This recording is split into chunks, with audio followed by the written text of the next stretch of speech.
Welcome to Sometimes It's Hard to Be a Woman, Women's Health Issues in MS. This webinar series is brought to you by Can Do Multiple Sclerosis, the National Multiple Sclerosis Society, and the Multiple Sclerosis Society of Canada. My name is Laura Coyne. I'm the Programs Manager for Can Do MS, and I will be your moderator this evening. Can Do MS delivers health and wellness education programs to help families with MS thrive. Please visit the Can Do MS website, cando-ms.org, to learn more about Can Do MS's online and nationwide in-person programs. Can Do MS is excited to partner with the National MS Society to bring you 12 webinars in 2018. The mission of the National MS Society is to help people affected by MS live their best lives as they stop MS in its tracks, restore what has been lost, and end MS forever. You can explore other society programs, services, resources, and connection opportunities at nationalmssociety.org. Our speakers this evening are Megan Beyer and Cheryl Blaschuk. Megan Beyer is a rehabilitation psychologist and clinic researcher specializing in multiple sclerosis at the Johns Hopkins University School of Medicine. Her research and clinical focus is the cognitive and emotional symptoms common in MS. Cheryl Blaschuk is a nurse practitioner in neurology at the Medical College of Wisconsin. She is also an executive board member of the International Organization of MS Nurses. So at this point, I would like to turn the meeting over to Megan. Before we dive into the specifics about MS and women's health issues in MS, I wanted to do a bit of an overview of why we thought it was important to focus on a topic specific to MS. Interestingly enough, prior to 1990, only one publication in the literature focused on the demographics of women living with disabilities, including MS. What that told us is that, you know, the research prior to this time really focused on either a mix of genders, but didn't look at the differences between men and women. And it also didn't tell us maybe if there were specific ways of assessing or treating different diagnoses that would be different for each gender. So after 1990, when this was recognized, there was sort of an increase in research, and we'll talk a little bit more about that as the webinar goes on. One thing to keep in mind from my realm, which is in the realm of physical medicine and rehab, is that a lot of the advances in treatment guidelines focused largely on male populations. So there was a boom in rehab research during or after wars. It largely focused on the health and vocation, or getting males and soldiers specifically back to work. And it really focused on trauma type diagnoses like spinal cord injuries, amputation, and musculoskeletal injuries. So you see there's a big gap here, not only in terms of the types of diagnoses, but the research really focused on men and not the women's experience. Next slide. So once we did start looking into how disability or chronic medical conditions affect women across the United States, we found that women living with disabilities or chronic medical conditions really had a lot of social difficulties. They were less likely to be married, more likely to be living alone, had lower education, were less likely to be employed, and thus had higher poverty levels, were less likely to have health insurance, which, as you can tell, would be a big problem if you're living with a chronic medical condition, and were more likely to rate their own health as very poor, as opposed to women in general, where only about 1% would rate themselves as having poor health overall.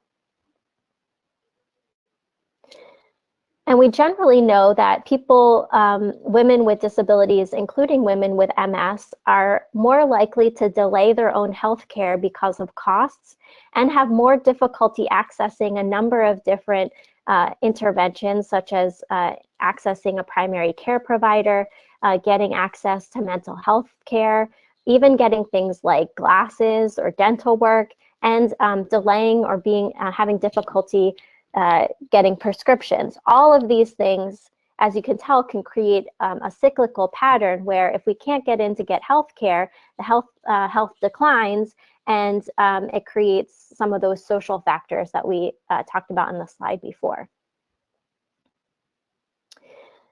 And we, again, with all of this research, we found that there were differences between men and women in terms of what types of conditions they were most likely to be affected by. So women are more likely to be affected by diseases that are neurologic in nature or autoimmune in nature.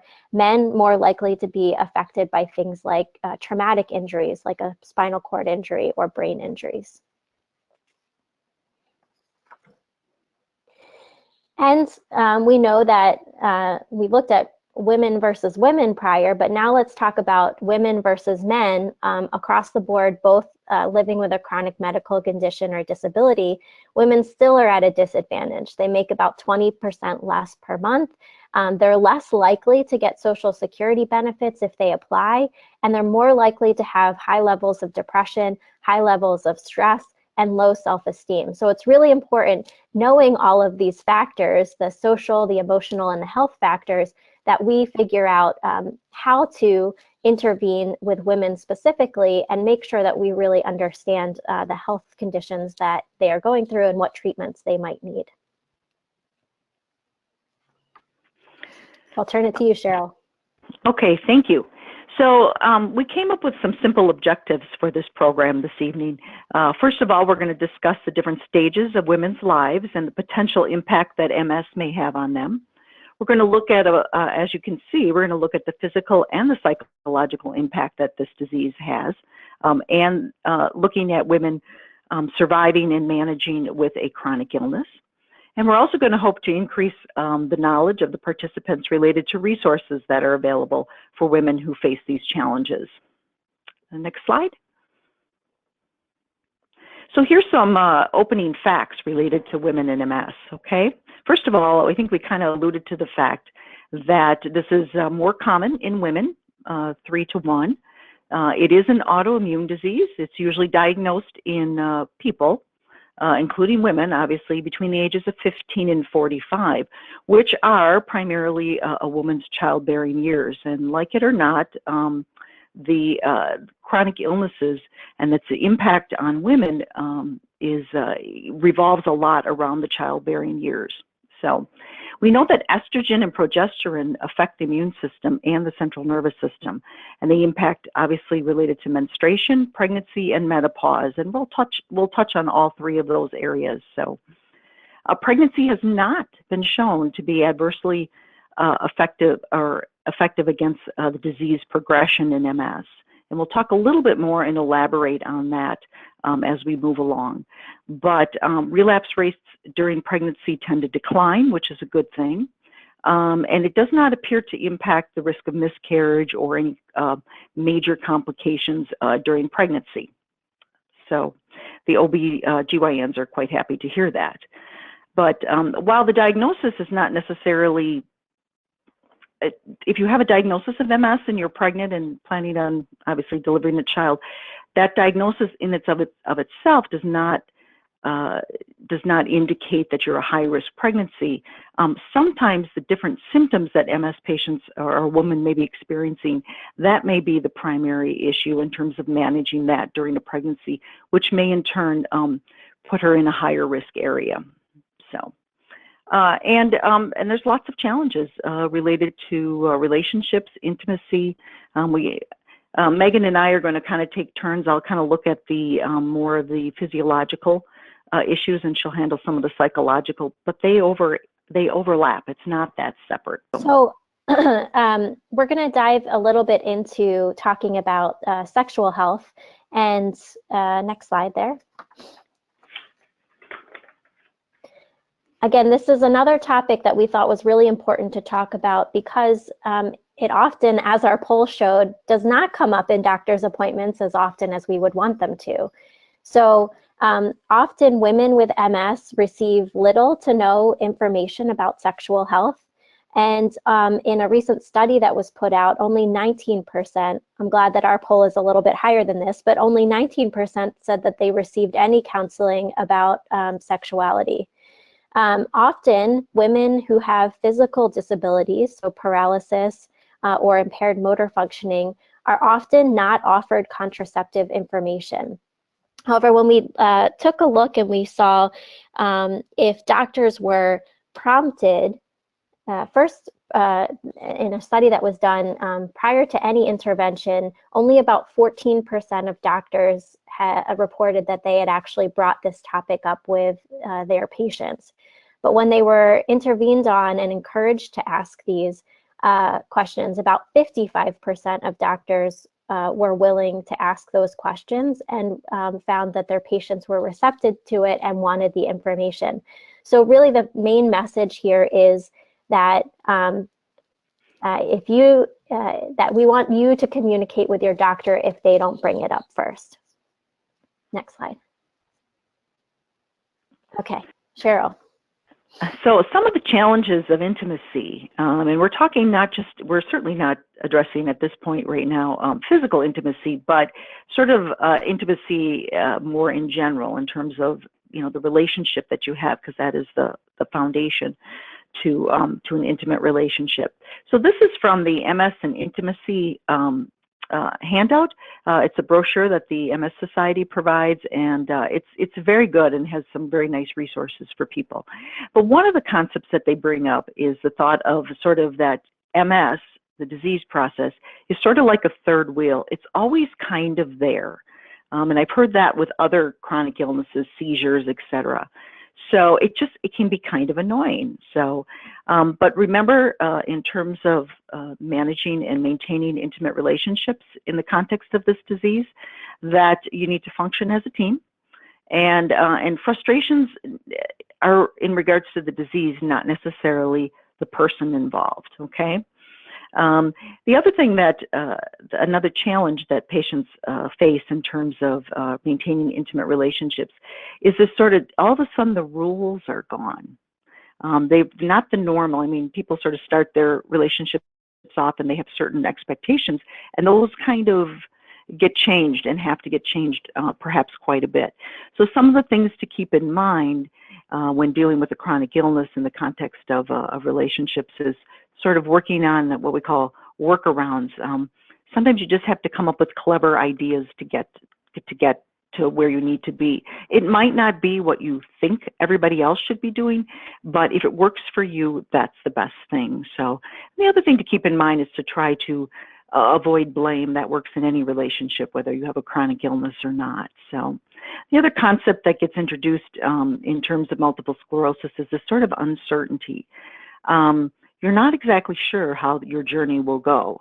You've already, started a journey perhaps, and then MS showed up, and now you have to sort of rethink it. And there's this unpredictability that we have to deal with from a disease process standpoint, even from the physiological component that I see as a practitioner in clinic with patients, also creates a whole level of, another level of uncertainty in terms of relationships and how roles will change, et cetera, et cetera. So next slide, please. Thank you. So chronic disease, whether we like it or not, puts significant strains on our resources. Financial, emotional, energy and time. I mean, we're all so busy with so many things in our lives that it's one more thing that kind of pulls at us. So that's something to think about in terms of what the future may bring. And again, and I kind of alluded to this, but it interferes with the roles and responsibilities. I think people come into relationships with sort of thoughts about, you'll do this and I'll do this, and and it'll, this lovely division of labor, and then all of a sudden you have MS in the middle of it. So people who weren't planning on being the primary breadwinner perhaps are becoming that, etc. So work roles change, and then roles within managing the home itself and families tend to change a lot.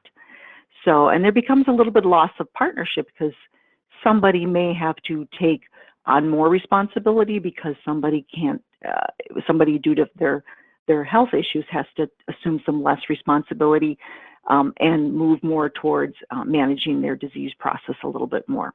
So that creates a lot of interesting and sort of changing dynamics in families. So all of this makes communication more difficult. Most of us aren't totally prepared for something like this in our lives. I mean, there are people that have lived through these types of situations, perhaps growing up, etc., but they create sort of not as obvious solutions. Everything is a little bit more difficult when you throw in a chronic illness, particularly one that impedes both cognitive and physical sort of elements onto the person who's living with this disease. So, and when we talk about sexuality, again, we talk about the physical functioning of sexuality, and I'll talk a little bit more about that also, but also, again, this intimate piece, this sort of the communication piece that's so critical to all of this. So the statistics show that about 50% of women actually do have some either direct or indirect decrease or effects on their sexual functioning, and in men, it's even a little bit higher, about 75%. So next slide. So what we do in multiple sclerosis in terms of sexual function is we kind of break it down into 3 tiers.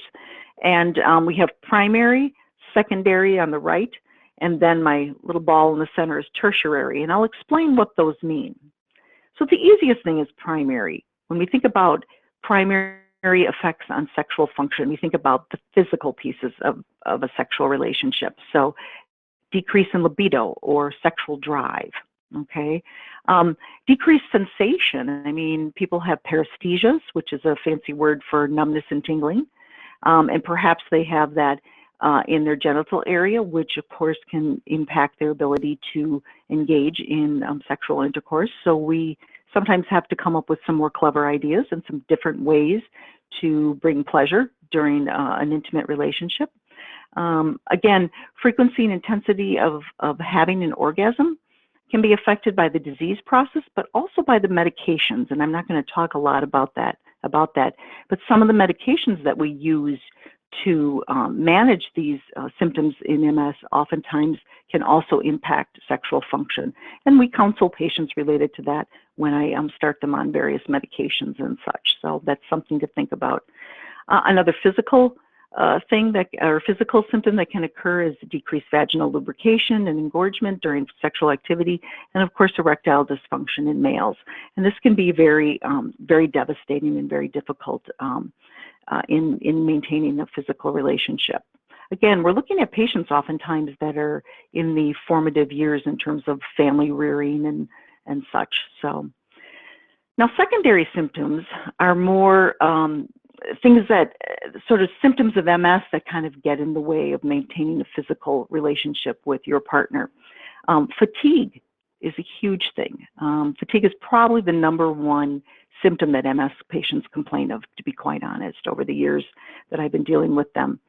And so when we're dealing with fatigue, oftentimes the trials and tribulations of just managing a family and just, getting up and going to work or managing children and such can be very challenging and very fatiguing. So oftentimes we may have to counsel couples to consider engaging in a physical relationship or engaging in sexual activity, perhaps in the morning, perhaps at a time when things are, you're not so exhausted. Because the reality is that certain times of the day might not be so good because of the fatigue. So you may have to, again, think out of the box and look at different ways to, or different times of the day when sexual activity may be more beneficial and a little bit easier for all involved. Spasticity can be considered a secondary symptom related to sexual function.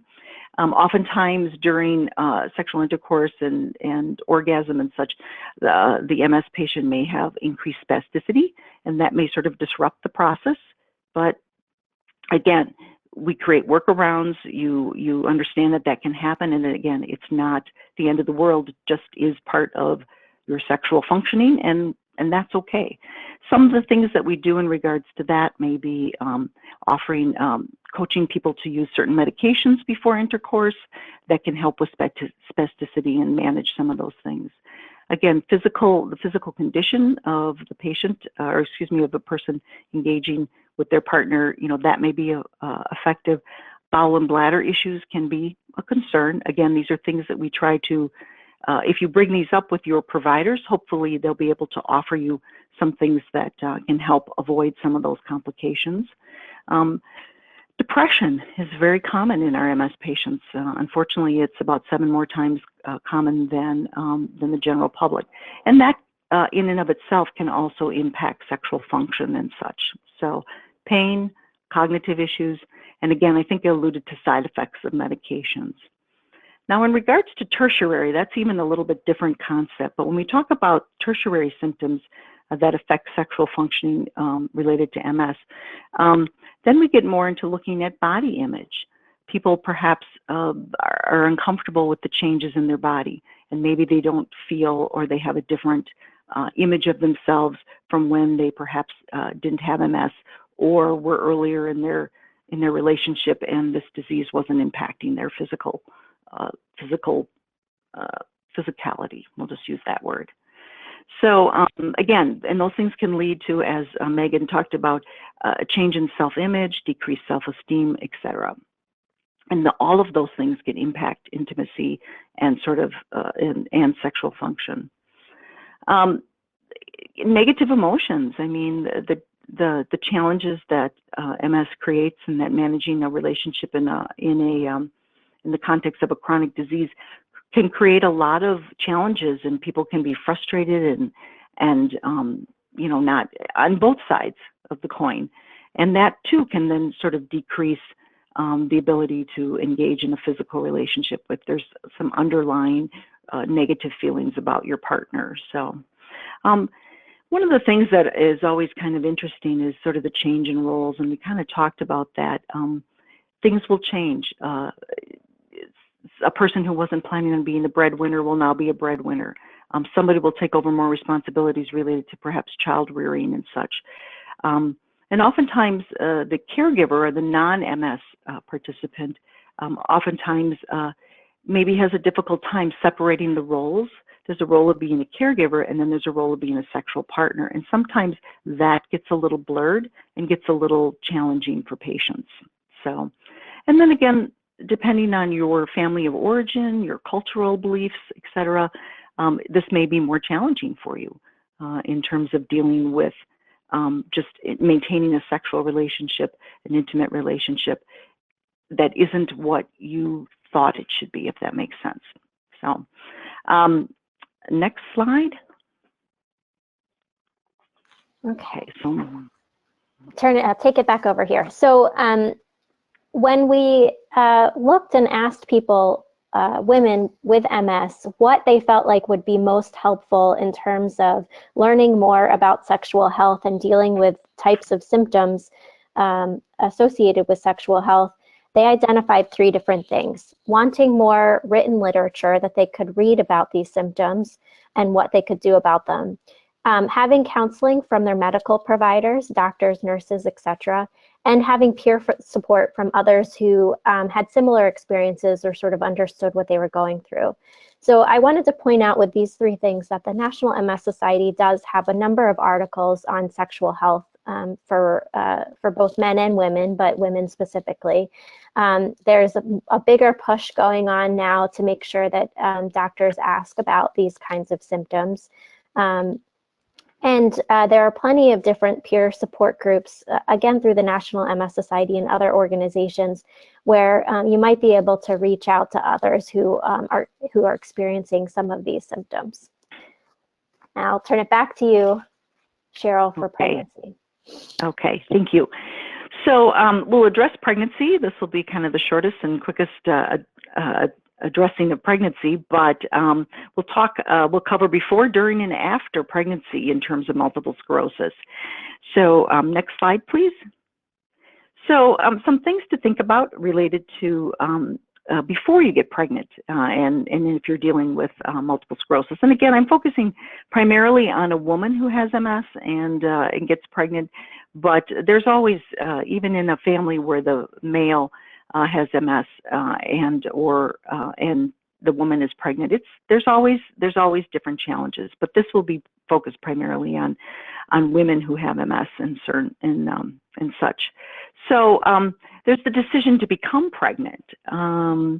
Ideally, we ask women to please consider stopping their medications that they're on for their multiple sclerosis, or disease-modifying therapies is what we term them. Ideally, 1 to 2 months.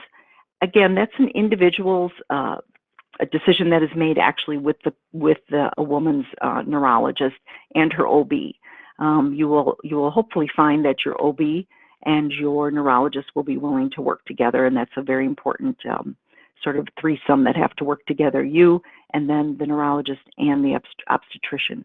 But ideally, we want patients to stop their medications before they even conceive. In the real world, that doesn't happen all the time, but again, these are some things to think about. So, and I did point out that technically none of the MS medications that we have available are approved for the use during pregnancy. Now that sounds terrible, but we'll learn a little bit more that pregnancy is actually usually a very, very positive time for women related to their multiple sclerosis. So during a pregnancy, you can treat relapses if they do occur, which it is rare, but you can treat relapses with steroids during a pregnancy. So it doesn't mean that you can't at least address if there's a flare-up of symptoms and such. You can treat them. Again, what I tell my patients too is that I'm handing the reins over to the OB. We will work closely with them, but the OB is always sort of driving the ship during a pregnancy, because the two most important patients are the woman and the child. So anyway, so as long as the OB is on board, we certainly could consider steroids during pregnancy if there would be a relapse. But what you'll learn is that there are less relapses during pregnancy, which is wonderful. So, and then after the baby's born, this is where it gets real tough. Women who don't have MS end up with challenges. Newborns bring lots of challenges.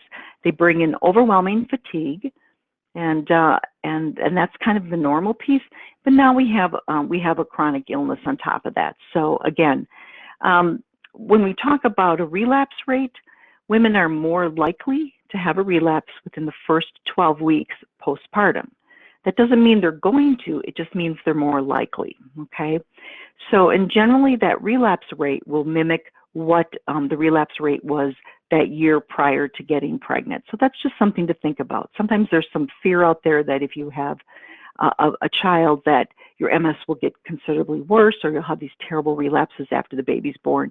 And generally speaking, it should look the same prior to pregnancy. So your disease should look about the same. Again, as I mentioned, we can treat with steroids. We can also treat with something called IV immunoglobulin. And those decisions are made, again, by your specific neurologist and your OB/GYN together. So even postpartum, you will work closely with your OB and you will work closely with your neurologist. So next, okay. So here's some sort of fun facts related to pregnancy and MS. So MS does not affect your ability to conceive.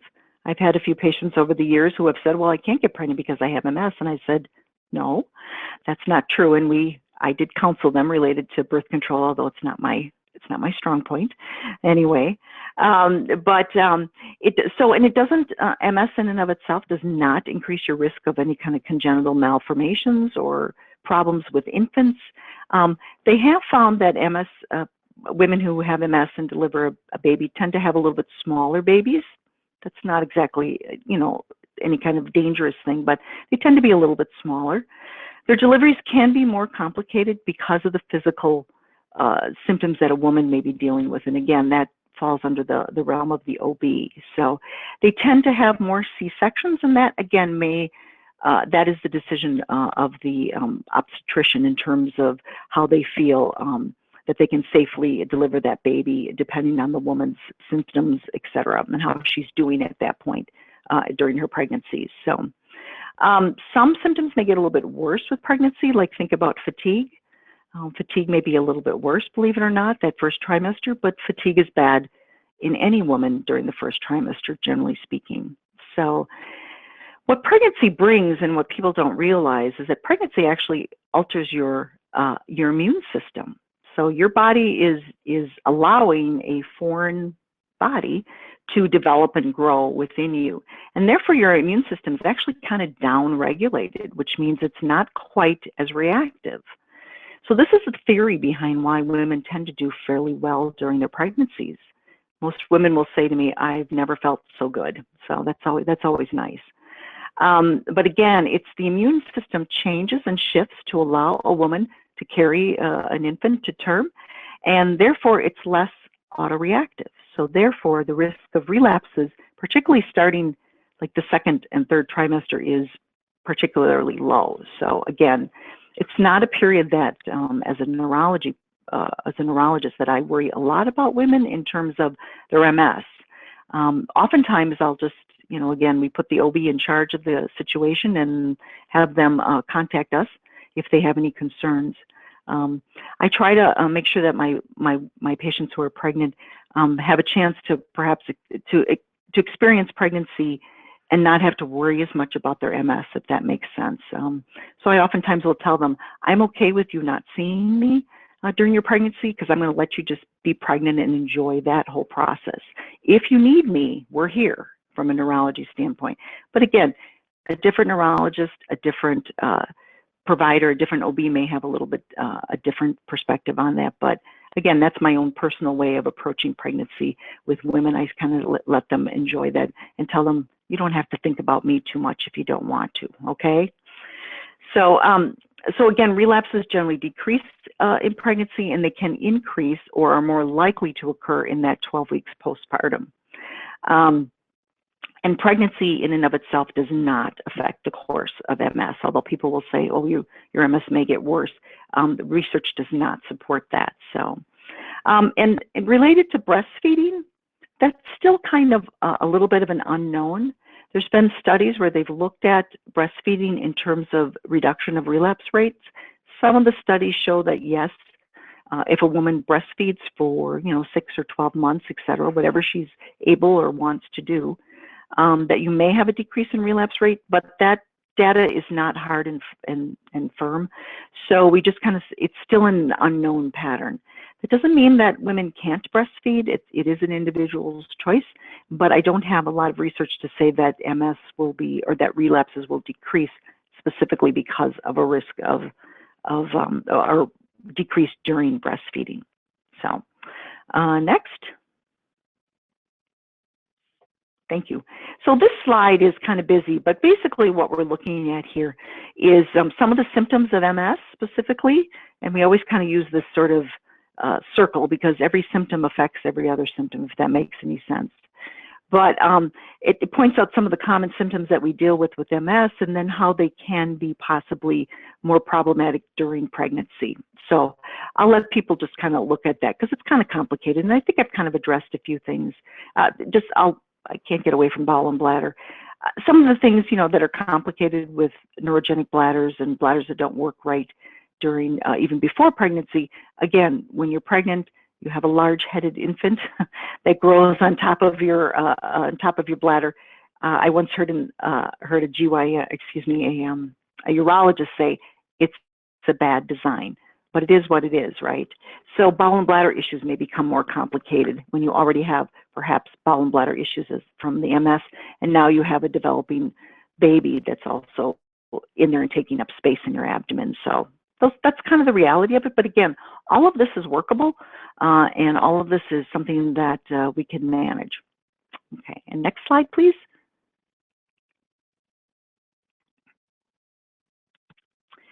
So I kind of pulled a couple things together here. I found kind of an interesting pre- and postpartum checklist that I thought was kind of basic, but hits on some good points. And we already kind of discussed the breastfeeding decision. I always say it is a woman's individual choice. It's between her and her OBGYN. In our practice, we don't tell women that they can't breastfeed. They are allowed to make whatever choice is best for them. So there is no right or wrong related to that. Some other things to think about is that, particularly if this is a first pregnancy, you're a new parent. There's a lot of angst and such that goes with just the fact of being an inexperienced as a new parent. And it just gets a little bit maybe more complicated with MS on board, but just take some time to plan ahead. Know that fatigue will be a big issue postpartum because it is for all women in a postpartum phase of their reproductive system. So please plan ahead for that. Understand that it's okay to get help and such to manage a newborn. It's okay to get help and manage a newborn if you don't have MS. It's even more important if you do have MS. So, and again, women who are at risk for depression, which again is higher in MS patients in general, there also might be a slight increased risk related to the postpartum depression.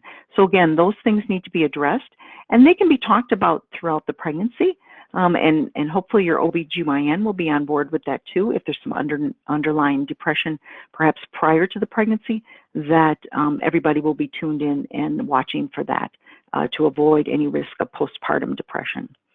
I just wanted to include a couple statistics related to the risk of a woman having a child, and then that child possibly going on sometime in their lifetime to develop MS.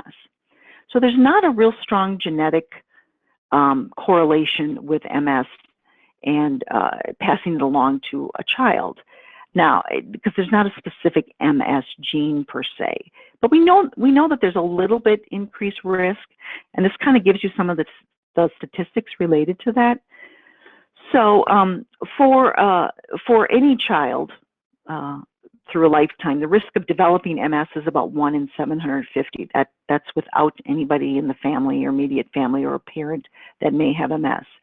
If you have a parent, one parent that has MS, and this can be male or female, it's usually a little bit stronger along the mother line because the disease is more prevalent in females. So if a mother has a female child, the risk of that child developing MS is about 1 in 40. Okay, so that looks different, but it's still actually considered a fairly rare and a low risk. So if you have a child and you're concerned about possibly passing this disease on, there isn't a real strong correlation. It can occur, but there's not an overwhelmingly strong correlation. So I just wanted to understand it, because sometimes people are afraid because they're concerned about possibly passing this on to a child. And the risk is not real high, but there is some increased risk. Next slide. So we're going to combine menstruation, menopause, and MS, the 3 M's. So we know that one of the issues throughout a woman's life is this hormonal impact. That's the reality of what women deal with. So we'll look a little bit at menstruation in terms of and its impact on MS. So many women will report that they just don't feel as well around their menses, that their MS symptoms seem to be worse. There isn't a lot of data on this area either, but I did find a remote study here in 1991 where they questioned 149 women, and 70% of them reported that they felt that there was a change in their MS symptoms somewhere between 7 days before their menses and up to 3 days into their actual cycle. And they've reported symptoms like weakness, imbalance, fatigue, and depression. But if you think about it, even women who don't have MS, those are oftentimes common things that can be reported during menses. There can be fatigue. Of course, we know there can be depression, etc. So the theories behind why this may occur, again, the data is not real strong, but the theories behind it is that there may be a slight change in body temperature as part of the menstrual cycle, and any slight change in a body temperature can make multiple sclerosis symptoms perhaps look a little bit worse. So it's not that necessarily women are having relapses during their menses, but the symptoms that they may have underlying may look a little bit worse. Again, because they are fatigued, and that's kind of a normal process that many women experience regardless of MS. So I thought that was a little reassuring. Next slide. So menopause, the other M, right, the other end of the scale. So we know that when women go through menopause, they have major hormonal changes. So estrogen kind of goes away. It's no longer produced. It results in a whole lot of physiological changes, in addition to the MS changes that are already there. So vaginal dryness, hot flashes, which aren't necessarily a great thing for women with MS. The last thing you want to be maybe is hotter. A lot of patients have more difficulty tolerating heat. Sleep issues can become more of a problematic in women experiencing menopause, which can be perhaps made a little bit worse. Women with MS may actually have more fatigue as a result of these changes in their sleep issues and such. Bladder issues become more of a problem as women age and as they become postmenopausal.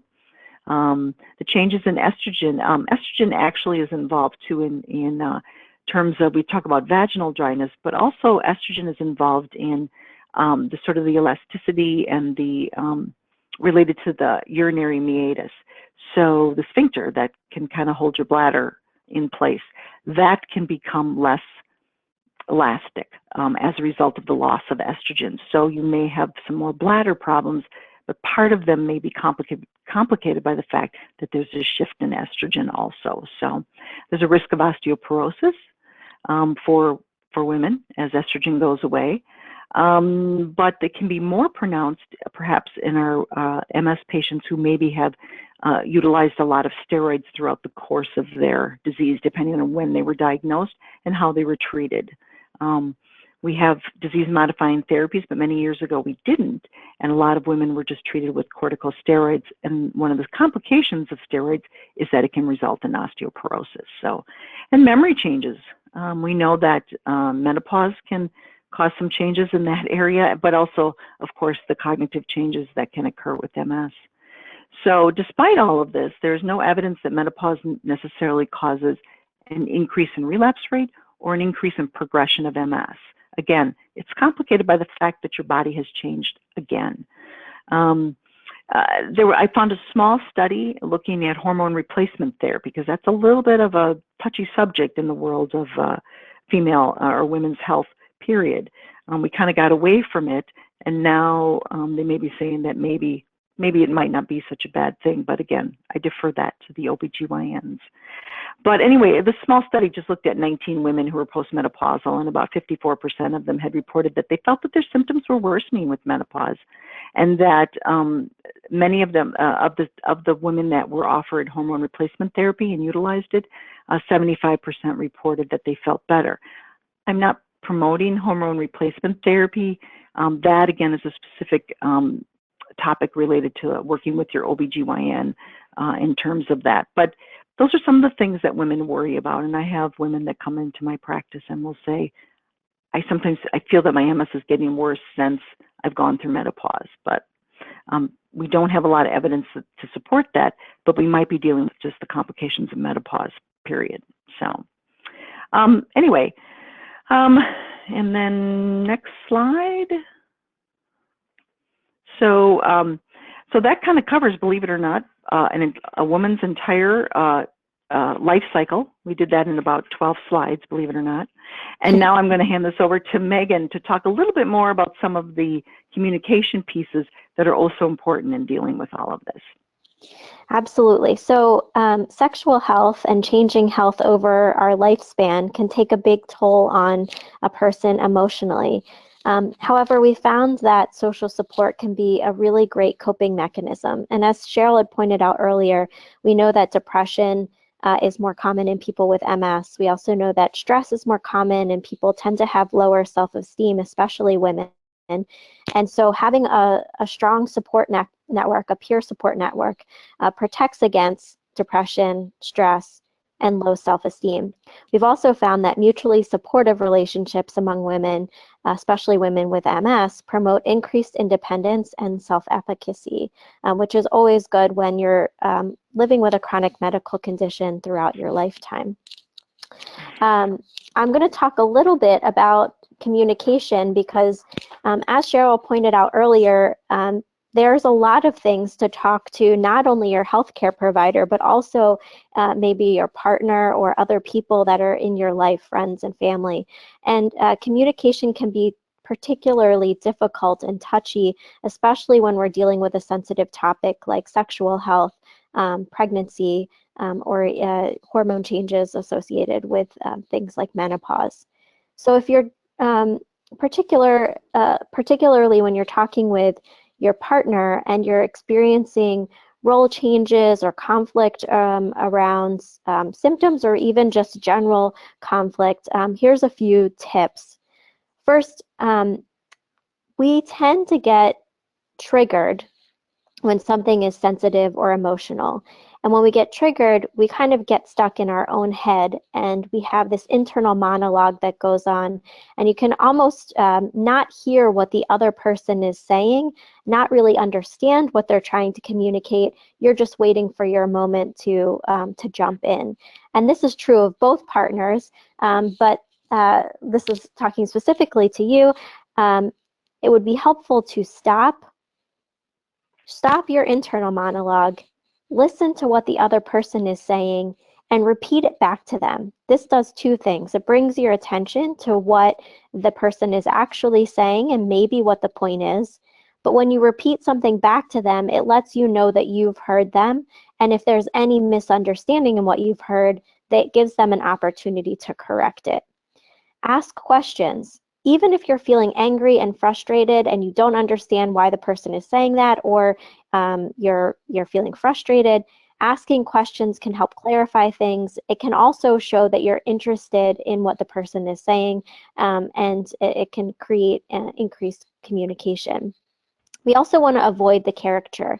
So we all tend to, when we're in an argument or in a frustrating situation, we might take a step back and say, this guy this guy's just like his father, or this woman is just like her mother, or this doctor never listens to their patients. So we kind of make these blanket statements, or we put people into a character that doesn't really describe all of the intricacies of themselves or their personality. We often see what we want to see. We see the things that verify what the person, what we think that person is. So we want to avoid that and take a step outside and try to look at the gray and avoid putting them into some sort of character profile. Also try to empathize. This can be really hard when you're frustrated and angry, but if you can kind of empathize where the person is coming from, it might help you have a more open and honest conversation. And it's really important to focus on the problem at hand and not the person or what the person is saying. So even if the other person is saying something that's triggering to you, if you can try to get the conversation steered towards focusing on the problem and coming up with solutions for it, that's usually more effective. Now, when you go to visit your healthcare provider, we all know that in this day and age, our healthcare providers have limited amounts of time to spend with us. And if you have difficulties like cognition and understanding what the provider is saying, or keeping up with how fast the provider is talking, or even getting out all of the questions or remembering the things that are most important to you, we want to make a list of questions and concerns that you can bring into the doctor so you don't forget anything. You might even ask if you can record the appointment on your phone or on a tape, or take notes if you can. A lot of people with MS have difficulty with multitasking, so that might be more difficult. So that's why I said recording might be something that's helpful. Again, ask a lot of questions. If you don't understand what they're saying, stop them and ask. It's really important that you understand what they're saying, what the treatment options are, and continue to ask questions if you don't have a good answer. And ask for clarification if you don't understand what the person is saying. Okay. Turn it back over to you, Cheryl. Okay. So we're just going to kind of wrap it up with just a few quick slides relating to treating MS throughout a woman's life cycle. I think we've hit on most of these already, but next slide, please. So the FDA recommends that we treat multiple sclerosis, relapsing, remitting, and primary progressive multiple sclerosis regardless of a person's age. We start that treatment early, oftentimes after our first clinical event, and that we continue to treat people until, actually, we just continue to treat them as long as they're displaying some kind of progression in their disease, which can happen. This is a progressive disorder, or clinical relapses, etc. or any kind of evidence of inflammatory activity that we should continue to treat. So that's kind of the official recommendation, and that's from a publication that was put together. It's actually considered a consensus paper by the MS Multiple Sclerosis Coalition, which is a lot of people and a lot of different groups, physicians, clinicians, community support, MS Society, Can Do MS, et cetera, that are involved in looking at these issues from multiple aspects. And these are what the official recommendations are related to treating MS. So next slide. So when should we, it said we should treat MS indefinitely, which is, can be a little tricky. So that is, as we get more evidence and we learn more about MS, perhaps that will change. But for the moment, we indicate that we should continue to treat MS indefinitely. And what that means is there are a couple circumstances where you may stop treatment, and that usually involves the patient is not really responding to the therapy, or what we call suboptimal. They're not responding as well as we would like for the therapy. They have intolerable side effects. That is one of the hardest things that we work with patients, is to trying to make sure that they can tolerate the drugs. We don't want people to suffer more from the medications than they already are dealing with their disease process. So that always has to be addressed and looked at. So sometimes for some therapies and some patients, it's difficult to adhere to them, and there can be many reasons for that. It can be some limitations in their physical abilities that allow challenge, or that create challenges related to perhaps doing self-injections or getting to a clinic to receive medications, et cetera. So that might be a reason that we might end up stopping therapy, and possibly the ability or the availability of a more appropriate therapy. So the world of MS is more complicated than it's ever been, but that's okay. That's a good thing. And there are new treatments always kind of coming around. So those are some of the things that we may think about in terms of when we may actually stop or change a therapy. So I just wanted to make sure that people kind of understood that piece in terms of multiple sclerosis and how we approach treating this disease. So next slide. So specific treatment considerations for women. Again, the focus on treatment for women does go around their reproductive cycle. That's the reality. Women bring children into the world and continue the human species, and we thank them for that, right?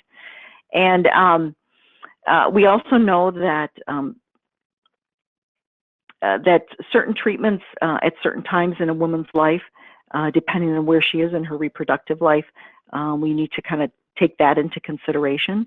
At this point, there are no MS treatments that are approved for to be used during pregnancy or breastfeeding, but there are some drugs that perhaps may be more beneficial for a woman who's actively, thinking of having a child, etc. I do leave that up to the individual, their neurologist, their OB, and again, the individual patient as to which therapies may be best for you, depending on where you are in your reproductive life cycle. So, again, some therapies may carry more concern for pregnancy, or maybe at more risk for an unborn child. So that's something to consider when we're making that decision about which medications we should be on.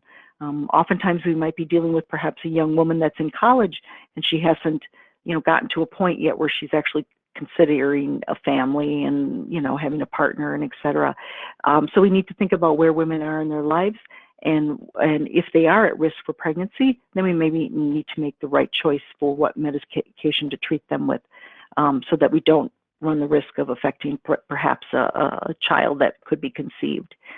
So again, we talked a little bit about this related to how long women should be off of their disease-modifying therapies.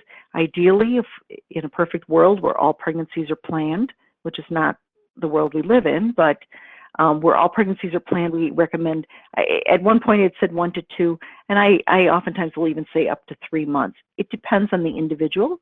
It depends on the activity of their disease. It depends on their neurologist's comfort and recommendations. So again, that's a very individual choice, but those are just some guidelines that we recommend. So another thing is that women do get pregnant. They do get pregnant when they're on these drugs. We recommend that they stop them as soon as they find out that they're pregnant. And all of the drug companies also have pregnancy registries. And what that does is kind of help create a database so we learn more about how women do with pregnancy. If they're exposed to a drug perhaps early in their pregnancy, how does their pregnancy go? Were there any risks? Were there any concerns with either the mother or the baby? So again, all the drug manufacturers also have pregnancy registries. So they'd like to know if you did get pregnant while taking their drug. So, and so in conclusion, all right, we're going to bring her home. In conclusion, we know that MS impacts women at the various stages of their lives, both physically and psychologically.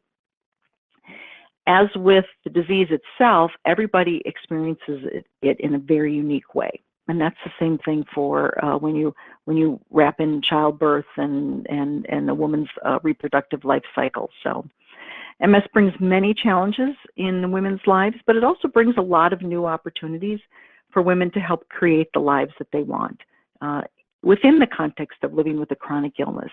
Again, it just changes the way we think about things. I did want to mention, I know that on our opening poll, we did have a male, and we appreciate that. I just wanted to make sure that we appreciate men's involvement with reproduction, because, you know, it always takes two, right? So thank you for that. And our last slide here related to our program, my favorite saying that I usually put at the end of almost all the talks that I give is, in life we cannot control the wind, but we can always adjust the sails. And that's what managing MS is all about, be it pregnancy and all the other fun things that go into life. So, and I think that's it from our ends, and now we'll open it up to questions. Great.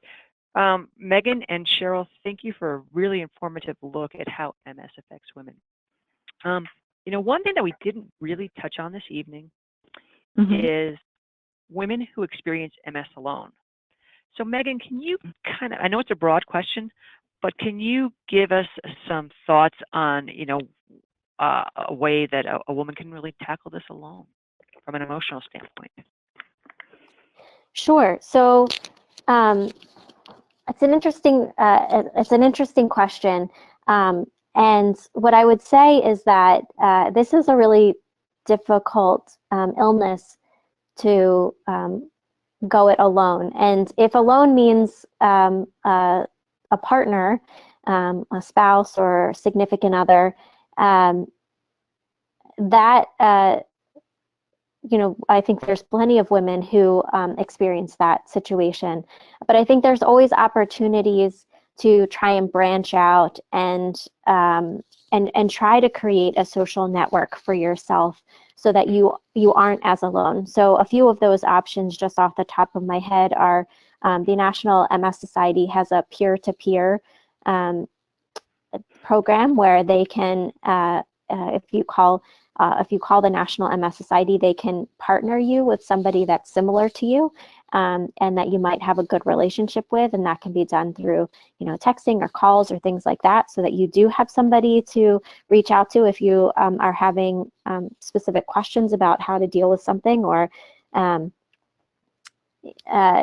also there's plenty of support groups that are out there. I know I have a number of patients who worry about going to support groups because they might see or meet people who are at different stages in the diagnosis, and that can be really scary sometimes. But if you don't have a set social support network, then that's always a really good option to reach out and find others who might be able to help guide you through living with this diagnosis. Great. One thing that we, Cheryl, that we didn't touch on very much this evening is the low energy that women experience throughout this disease. What suggestions do you get to your patients that talk about that? Well, as a nurse practitioner, I can prescribe medications, but I also, as a nurse, I also try to look at lifestyle. So fatigue is a very challenging symptom. As I indicated, it's probably the most challenging symptom that we deal with. So I often ask patients to kind of start with lifestyle. When do you go to bed? When do you get up? Do you have a routine? Sleep hygiene is the term that we use nowadays, and we're kind of in a 24-hour world with lots of bells and whistles all day long. So it's very important for my MS patients to really take a look at their lifestyle and how they approach sleeping. And also learning to sort of pace themselves through the day. When I talked a little bit about fatigue and its impact on intimacy and sexual activity, oftentimes patients with MS, fatigue is such an overwhelming symptom that they may not have the physical sort of stamina to engage in a physical relationship. So again, it's all about kind of pacing, understanding that it's okay to work up to a certain point and then make sure that you schedule downtime, for lack of a better decision or lack of a better description. So those are some of the things that I look at. I also will use some pharmacological medications, but it's tricky. Technically, there's no specific medicine that's approved for MS fatigue, so I end up using other medications that are approved for other diagnoses. The other thing that I might do also is to look at other causes for their fatigue, not just, well, I have MS. Is it depression? That can add to fatigue. Is it sleep apnea? That can add to fatigue. And another huge piece that we always have to think about is, believe it or not, exercise, as most of us know who are familiar with CAN-DO, exercise actually helps improve fatigue. It's a little tricky to understand that concept until you start to do it. So those are some things that I look at when counseling patients related to fatigue and trying to manage that. Cheryl, can I add a couple of Sure. points there? Another thought too is occupational therapy sometimes works with people to help with exactly what you're describing in terms of trying to manage fatigue and figure out when you can take those breaks and how to fit that into your life. And there's been a few studies recently that looked at cognitive behavioral therapy, and interestingly enough, you wouldn't think it, but talk therapy can have an impact on fatigue, and it might be that it's getting at the fatigue that's associated with depression, like you just said. Mm-hmm. The other thing is I don't do this alone. I'm not a one-woman show. The most important thing about MS is that, it takes a village. And working in an academic institution, working in a comprehensive MS program, I have access to neuropsychologists. I have access to wonderful neurology-based occupational therapists, physical therapists, speech therapists, etc. So I have all those resources at my beckoning, which is very nice. And believe me, I write a lot of referrals for a lot of those people because I can't do it alone. It takes a village. Great. Megan, one of our participants indicated that she cries all the time for no reason. And so the question is, how can she better control her ups and downs emotionally? So, Cheryl, I might actually ask you to jump in on this a little bit, but yeah, it kind of depends on where that crying is coming from. So if you are crying and your mood is correlated with that, so you feel sad and you're crying, then it might be helpful to speak with a medical provider, your primary care doctor, your neurologist, and let them know how you're feeling, because there are medications that can be helpful, or they can refer you to a psychologist who might be able to help you learn to control those emotions. However, if you're crying and your mood is not congruent with that, meaning you might not feel sad, but you still have tears, there might be something going on called pseudobulbar affect, which is not uncommon in MS, and there is some FDA-approved treatments for that. So, Cheryl, I don't know if you can say a little bit more about that. Yeah. That is probably one of the most intriguing symptoms that presents themselves. And again, I work in a comprehensive clinic, so we actually screen our patients. It's a quick 7 questionnaire asking them exactly that. Do you cry? Do you cry and it's not necessarily associated with feelings of sadness? Do you laugh when there's not actually something associated that's funny? I know that sounds kind of like an odd question, but it kind of that's another aspect of this MS symptom called pseudobulbar affect. So we screen for it in our clinic, but if it becomes a concern, I tell patients, please talk to your provider in regards to helping sort out where that crying is coming from. Is this associated with depression? Because that's one pathway. Is this associated with the symptom of MS related to the pseudobulbar affect? It's an inability to control your affect, which is your sort of, you're smiling, you're happy, you're sad, and that it's socially appropriate, if that makes sense. So it's a symptom that we've actually have a medication that's approved to be used for that. But again, the hardest part is just sorting out the diagnosis and making sure that you have the right diagnosis, and then going forward from there. Okay. Great. We talked a lot today about the decrease in libido, and someone asked if there are any meds that can help increase sex drive. And we also got another question saying, does hormone replacement therapy help with that? Technically, there are no medications that are approved to increase libido. I think sometimes it was alluded to in some of the advertising many years ago related to the newer meds for erectile dysfunction, and I believe a couple of the drug companies got in trouble for that because those medications don't improve libido. In regards to hormone replacement therapy, that again, I'd have to defer that to an OBGYN. But one of the common symptoms that can occur in menopause is a decreased libido. So can a hormone replacement therapy help with that? I'm not exactly sure. That would be something that I would defer to discuss with your OBGYN. I don't prescribe hormone replacement therapy as a neurology nurse practitioner, but again, I think that could be certainly discussed with your OBGYN. Yeah, and as Cheryl had talked about earlier in the session, I think it's really important to understand where that low libido is coming from. So if it's something that's associated with social role changes or conflict with your partner, that would be addressed in a different way than if it's directly related to the changes that MS have brought to your body. There's a little bit of some research that pelvic floor exercises can help with vaginal lubrication and seems to also increase libido, interestingly enough. So it might also be something to talk to your provider about if that could be helpful. Great. So we have time for one more question.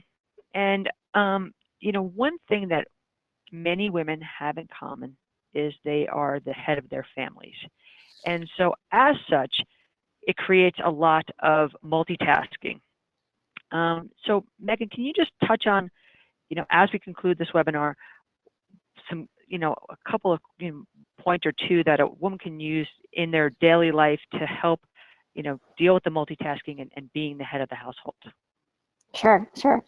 So this is a complicated and interesting question, but we know that up to 65% of people with MS experience some cognitive changes, and one of the things that comes along with people with MS is this difficulty to multitask or dual tasking. And a lot of that has to do with how fast your brain is processing information and switching between tasks. So if you have typical processing speed, then you might be able to switch quickly between a number of different tasks, like being on the phone and taking the dog out at the same time and listening to your kids, and all of these different things at once. Your brain is able to switch quickly. If you have some difficulties with speed, then all of a sudden that switching takes a little bit longer, and it makes it more difficult to do all of these things seemingly simultaneously. So one bit of information I usually give people is, if we know that speed has a big impact, is there some way that you can break tasks down into individual tasks rather than trying to do them simultaneously?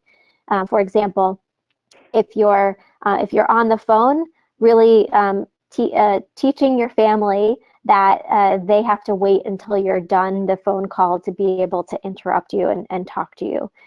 If you're talking to one person, turning off the TV so that is not a distractor. Coming up with different habits and different organizing ways to organize your day so that you do the same types of things at the same time as much as is possible. We know life gets in the way. The more we can create routines, the better able your brain will be able to function, because it's less reliant on problem solving in the moment. So, there was a book that came out recently, The Power of Habit. I think that's a great book for people with MS, because it talks about habit in general and how that can help our brains function more efficiently, and that's even more important for people with MS. And Cheryl, if you have anything else to add. No, I think you did a beautiful job. Yeah, and I do counseling with patients too related to this, because it's actually kind of a myth that people can multitask. Mm-hmm. There actually is research that shows people who don't have MS, actually, once you get beyond 2 tasks, your ability to multitask might be not so great, although people think that they do a great job. So even for people who don't have MS, it's a challenge to multitask. But again, creating habits, creating routines, which in turn allows your brain to just be a little bit on autopilot, which again, it takes more energy to think and problem solve in the moment versus having focusing on one task at a time. That's a hard thing for us to learn, but it really does help for our MS patients, and it kind of gives them permission to say, shh, I'm doing this right now. Exactly. Good or bad. Well, thank you, Megan and Cheryl, for really an informative and webinar. So as we conclude, I do want to inform you of some resources that are available from Can Do MS. We have our in-person programs, which includes our 4-day Can Do program, our 2-day Take Charge program, and our 1-day Jumpstart program. Also, we have our monthly webinar series. We also have another feature on our website called Can Do On Demand. And if you do have additional questions, you can submit them to the Ask the Can Do team, or you can look at our library articles. They are available on our website, which is cando-ms.org. I would also like to highlight some of the resources available from the National MS Society. They have a variety of brochures and video segments that can be accessed on their website, nationalmssociety.org. And here are some additional resources that were referred to tonight. So again, you will get an email tomorrow by the end of the day that will have a copy of these slides so you can access these resources. And I also want to mention another resource that is available. It's called MS Path to Care. It's an initiative to empower people affected by MS to be active partners in their healthcare experience. So you can access this resource by going to www.mspath2care.com. I would like to talk about the next webinar in our webinar series. It's on emerging therapies in MS. It'll be on June 12th at the same time, 8 p.m. Eastern Time. As always, you can register free of charge. And if you've already registered for our webinar, so you don't need to register again. You'll still continue to get the reminder emails. And for those participating tonight, I would ask you to text to donate if you want to support our webinars. You can support our webinars by texting 970-626-6232. And any donation is welcome and very much appreciated. And finally, as we conclude, I would ask you to take the survey that pops up on your screen after the webinar. Your input is extremely important to us, and it helps us continue to improve our webinar series, as well as provide great ideas for our future programming. So thank you very much in advance for taking that survey. Thanks, Megan and Cheryl. And I would like to say to all, have a great evening. Thank you and good night.